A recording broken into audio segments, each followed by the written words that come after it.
Good morning and welcome to my kitchen. This morning I'm going to prepare something that I think you'll all like. Every now and then I like something fried. I don't eat a lot of fried foods, but today I'm going to try something in a apparatus, you might say, that I got over the weekend. It's a frying pan. I hope that you can hear it. What I'd like to do is just move the machine over and show you what it is. This is called, this is called a Copper Chef. I'll see that right there. That's what it's called, is a Copper Chef. Has a little instruction booklet with it. Looks like this. Now, why I got it was actually for the burner part is going to be kind of nice. And this pan, and I did watch the video on it because I thought, well, this might work out handy for a lot of different things. Today, I am going to fry a chicken. Just a simple little chicken in here and see how it works. I have put my thermometer in here because I have set the control right here to 370 degrees, and I want to make sure that my oil gets up to 370 degrees before I ever put my chicken in here. And so that's kind of what I'm doing right now. It's got kind of a little fan humming noise to it, so I hope you can hear the video that I'm going to be doing. So I'm going to set this aside, back over here a minute, while I cut up my chicken and get it up there to the correct temperature of what it's supposed to be. Right now it is at getting up to almost 340, so it's kind of moving right along. So I'm going to leave that right there, like that. It came with a nice little basket that I'm going to use. And it has a, if I didn't want to fry, if I wanted to steam vegetables or corn or whatever, this is a little plate with little legs on it that you can put down in the bottom of this pan and steam some vegetables. It came with the Copper Chef top to it and one that is almost like my bacon press, that if I was searing meat or doing bacon or something, I could put that down in the pan and have it, you know, stay flat and not curl up on the end. So that's kind of nifty little outfit. So we're going to see today how I like this. I'm going to start with my little fryer bird here. This is my little chicken. And I have washed my chicken very well. I have cleaned every bit of it. In with this little fryer chicken, finally, I got a few little parts. It's missing one, but I did get the heart, and I did get the gizzards. That's great. It didn't come with the liver. Sorry, they left out the liver on this one. This little chickie doesn't have the liver. Okay, so just like I showed you before with my other chicken that I did with my cast iron skillet, which normally that's how I cook a chicken. I'll just put my parts to the chicken in here. Anyway, the last one that I did was a pretty good sized chicken, and I fried that in my cast iron skillet, but I used buttermilk. I'm not going to use buttermilk on this. I'm going back to the tried and true of what I know how to fry a chicken, of what I've done with my family for years, of how I grew up frying a chicken. So again, you take a sharp knife, you come along and you cut this skin that's right by the leg. Right here, you get it all down. And like I showed you with my other one, or if you didn't watch that one, a chicken will pop. You can hear the bone right here. It just popped for me. And that's where you want to cut. Right along there. Yeah, a little past 340 right now, so that's great. We're moving right along on that. Right along. Okay, so there is our leg and a thigh part. Now, I'm not going to have all this skin on here. I really like to cut all that off on a chicken. It's just excess that you don't need. So we're just going to kind of cut that off. Get rid of it. Leave the meat part, but get rid of all that skin. Not hard to cut up a chicken at all. Then we want to feel in here of where that bone ends in here and cut right down through here. Now I've got my leg all done and I've got the thigh all done. I can still go on this side of the bird and get that wing.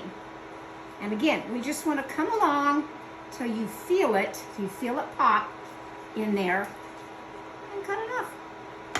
Now, if you don't like the wing to look like this, you certainly can cut off this part of it, but I don't. I never have.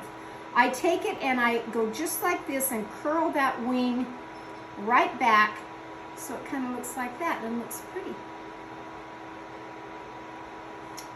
Moving right along, it's getting up there on the temperature. Okay, so we're going to do the other leg now. Again, just come along where that skin is, all the way down, all the way down,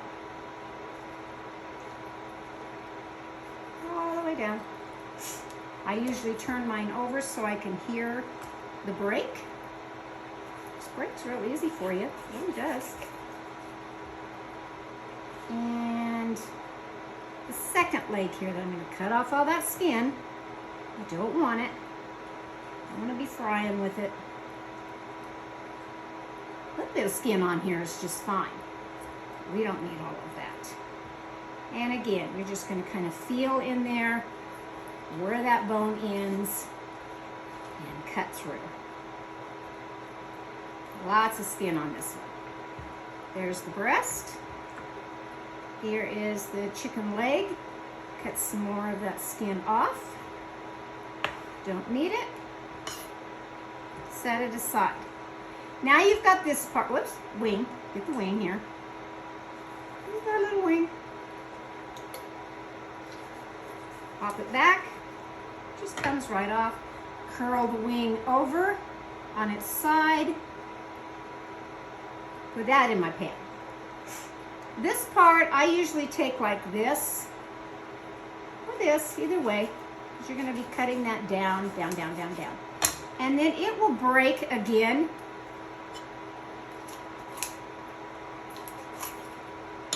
It will break and come down like so. Here it pop. And we want to cut all that.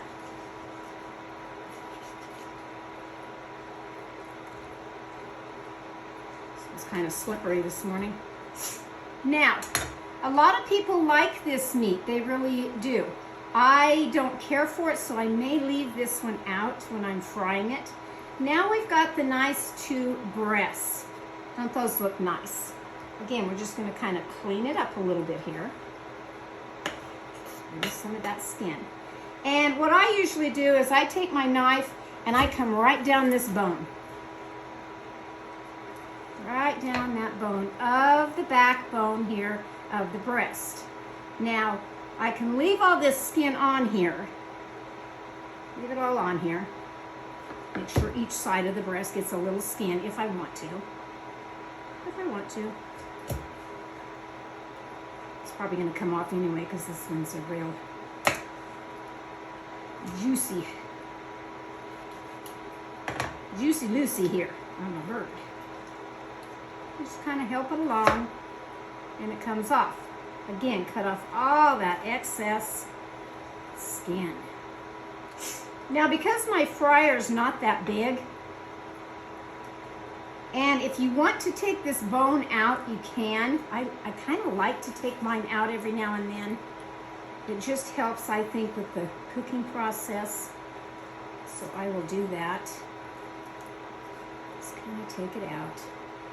Sometimes it cooperates and then sometimes it doesn't.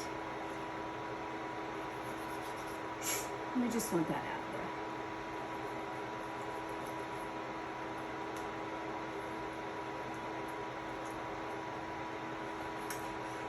Because that's a big gristle part with the bone that we just really don't need. Don't need that kind. Now again, because this is a smaller fryer, it's not a great big cast iron skillet, I can take this breast now and have it more bite-sized for me to eat. So I would cut that right down the middle. Right down the middle. I'm going to lose most of that skin anyway, and I don't care. I'll just cut it off. Okay? So there's one part of the breast. Here's the second one that still has that little backbone in here that we're just going to get rid of. Just take it out. So that I have all the nice white meat to eat and don't have to worry about the bone. Well. Okay, fryer is up to the exact of 370 degrees. Now on this little cooker that I got, it says that the burner plate on it, you can touch it anywhere because it doesn't get hot. Only thing that's getting hot is this pan, because underneath the pan has this magnetic circle on it of the pan, and that's what connects with this burner to get the heat going. We'll see. We'll see how this little pan works. Okay, so there's my chicken. Like I said, if I would use this, probably do the same thing, that I would cut this in half, you know, to use this, break it, cut this in half. But I don't eat this part, and it's just me. So I certainly could use it for stock, of putting it in a pan. Chicken noodle soup would be great to use all those parts. This part I throw away, and I will be right back in just a few minutes after I wash up everything from working with poultry. So hang on a second.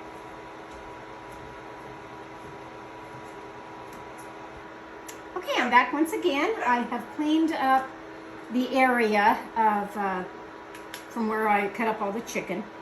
My cutting board, I really like my little cutting board. My son gave it to me one Christmas. It's called Time and Table, and he got it at Sam's Club, but I'll try to find the link to that and put it on my website, cookingwithcaroldiane.com. It'll be under gadgets for you to see, because I have had people remark and say, where'd you get that nice little thick cutting board? So that's what that's all about. Okay, so the chicken's sitting here ready. Again, my temperature is up to the 370, and on my thermometer here, that is for deep fry. And I think what I'll do is go ahead and slide this over so that you can see it. Make sure my cord comes with me here. Okay, I think you can see it right there. Actually, I could turn it the other way so that you could see the burner part of what this little pan's all about. Copper Chef. I'm not promoting or a representative or anything for the company of Copper Chef. I just purchased this over the weekend, and I wanted to see how it worked. I really do. Okay, so I'm going to take my thermometer out of here now, and I'm going to get ready to do this chicken, frying the chicken. But a couple things. What I grew up with of just simple batter part of cooking a chicken is just take some all-purpose flour, good amount. You want your pieces to sit in there really nice. And I'll sprinkle just a tiny little bit of garlic. You don't have to. If you don't like garlic, leave it out. And a little tiny bit of the paprika. If you don't like that, leave it out. Truly, way back when I was younger, when my mom did fried chicken with salt and pepper. She only did flour and salt and pepper. That's all I remember. I'm used to that. We didn't have all those herbs and seasonings and all that in the house. We really didn't. I mean, they were in the house. It's just she didn't use a lot of them in cooking. Just kind of mix that around. Now, so what I'm going to do is I'm going to set my little basket, and it has a little thing on the side here, 2 of them, that you can set the basket in and put it on the side of the pot, which is kind of nice. One is higher if you want to get it out, and one is putting it down in the oil. Now, I'm going to set mine all the way down in the basket, all the way down in the oil. So I'm going to take my first piece here, and I'm just going to coat it really well with just some flour, salt, and pepper, and a couple little seasonings here. Doesn't have to be any big deal. And then I'm going to go ahead and put it in the fryer. Now, I know you can't see that because of the camera, the way I have it set. You might be able to hear the little sizzling, but it is actually just like a deep fat fryer would be, that it is cooking this chicken. Take about a leg, take a leg and put in there. Now, I'm not going to add a whole lot in here. I'm going to kind of do it. And this is the thing about this pan, that you can't take a whole fryer chicken and put in here like you could a cast iron skillet. But if it was just me doing this for just an evening meal, I certainly wouldn't put the whole fryer in anyway. You know, I would just do a couple of pieces and put in here. Let's grab those little,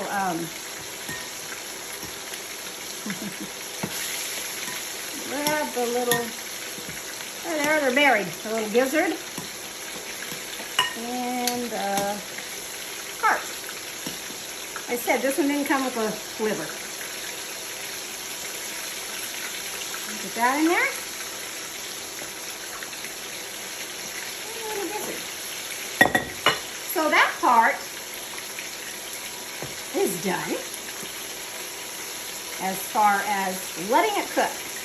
And it's like anything else.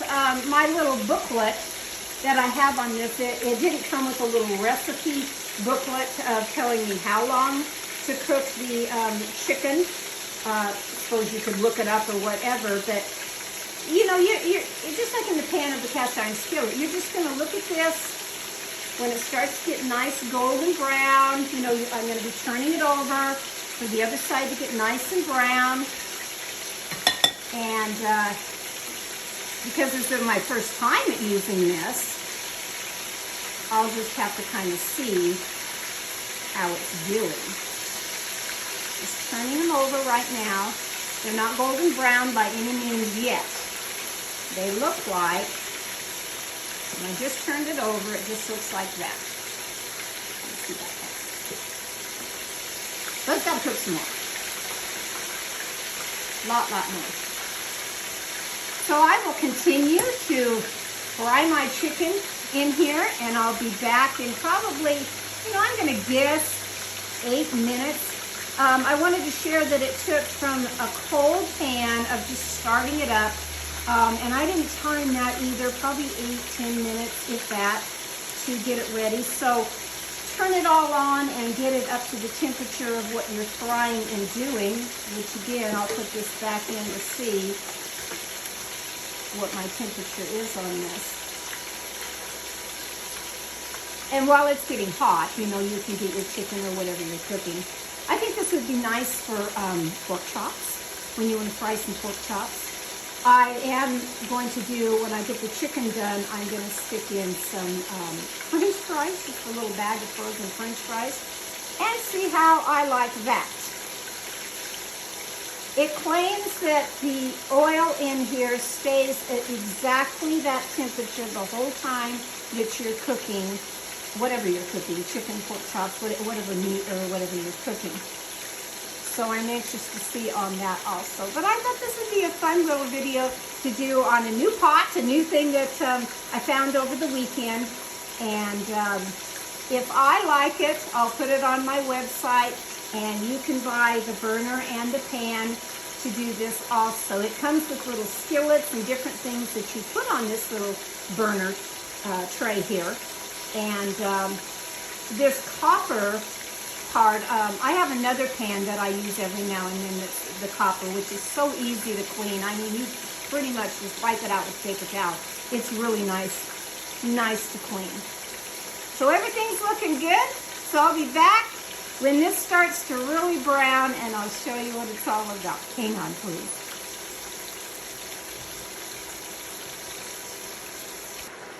I'm back. I have continued to cook my little fryer chicken in this Copper Chef assembly here of the burner plate and the pan and the little basket. Now, this is the chicken of what it looked like when it came out. I usually put it on a paper towel on a platter like this, and then I will remove the chicken from the grease, you know, the oil that it's been cooking in, and let it rest on the paper plate to absorb all that grease. Then I stuck in a few, I just used my Ore-Ida French fries. These are extra crispy kringles of the French fries that were frozen. Yes, frozen. And if you don't like it in the same grease, I mean, this was just a trial today to see. I would probably take this basket out and start with some fresh shortening of the oil for this. But these were the little French fries that I added in here while these two pieces of chicken were cooking. So a couple of things.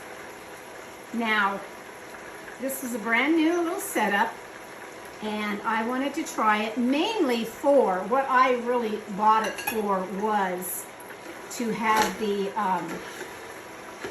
fryer so that I could do my donuts. I do donuts a couple of different ways. I have a recipe that I bake donuts, and then I have one that does for deep fat frying. So it claimed, and the video claims, that once the oil reaches whatever temperature that you're on, the 370, it's going to stay that way consistent so that your chicken is at that temperature the whole time. It did not do that. And it didn't matter how many that I put in here or just 2 pieces of chicken or anything. It dropped down to about 260, which is a hard ball stage. I wanted to make sure that my thermometer here was reading it correctly, so I added a second one in there, and it did the same thing. It stayed at 260, which is not for deep fat frying. I bumped up the temperature as high as it would go, which is only 490. It doesn't go to 500. I'm gonna shut that off now to shut the fan off. So what can I honestly say about this is that I probably will use the little pan, like I said, if I want to cook some pork chops or, you know, whatever I want to cook. As far as deep fat frying, this is the little pan now that I'll be washing. I'll try it on the donuts. If it doesn't stay the temperature on my donuts, then I'm not going to recommend this pan. But for right now, as far as the chicken, and I'll just take a little piece here and try the taste. Well, I got my chicken done. Tastes pretty good, really does. Really does. Chicken, as far as the taste, tastes fine. As far as the French fries, now I had to cook these quite a while until I got them where they were the crisp. But it does have quite a bit of the oil flavor to it. I do better, honestly, I do better putting my fries in my air fryer, because you're eliminating all of this oil grease taste, which is so much better for you. And I may do a video using my air fryer because I like it for little fast things. I really do. So as far as the fried chicken, like I said, the taste is great. Basic recipe of how to cook fried chicken, just in a different pan rather than my cast iron skillet. Normally I cook mine in my cast iron skillet and it comes out a lot crispier. But for all intents and purposes, it did cook the chicken, just not at the consistent temperature that it claims. So you'll have to see yourself if you want to buy one or if you already have one. If you have some tricks or hints or something, share them with me. You know, I don't think I did anything wrong. I followed it to the letter as far as turning it up to the 370 for the frying temperature, but it didn't stay consistent with that, and that's kind of a disappointment to me. Other than that, I think it's a great little machine. So from my kitchen to yours, I'll probably call this the Copper Chef fried chicken video, so that you'll kind of know I did cook this particular chicken with the Copper Chef and not in my electric skillet. Beautiful Sunday afternoon. I'm going to go outside and do something. I don't know what just yet. But I hope you're following me on cookingwithcaroldiane.com and enjoying a few things that I sat up last night quite a while trying to link all the videos for you so that you can just jump right on and see which one that you want to look at instead of scrolling down on Facebook trying to find whichever one. So have a glorious afternoon, because I'm going to. Catch you later now. Bye-bye.